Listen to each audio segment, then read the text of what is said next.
విశ్వస్మై నమః. నా తరఫున అందరికీ ప్రియ బంధువులకు నమస్కారం.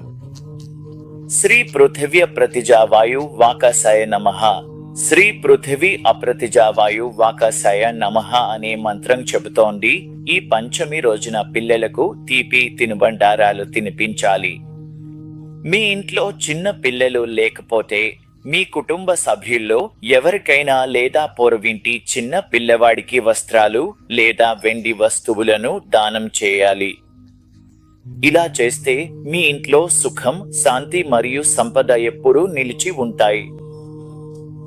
మీరు ఎంత దానం చేసినా దాని ఫలితం మీకు ఎన్నో రెట్లు ఎక్కువగా లభిస్తుంది. భగవంతుడు మీ ఇంట్లో ఎప్పుడూ వెలుగు మరియు ఆనందాన్ని నిలిపి ఉంచాలని, ఈ రోజున మీకు 1000 రెట్లు ఫలితం లభించాలని కోరుకుంటున్నాను. ఈ అద్భుతమైన పంచమి రోజున మీ ప్రియమైన వారు మరియు బంధువులతో కలిసి దానం చేయడం గొప్ప పుణ్యంగా భావించబడుతుంది.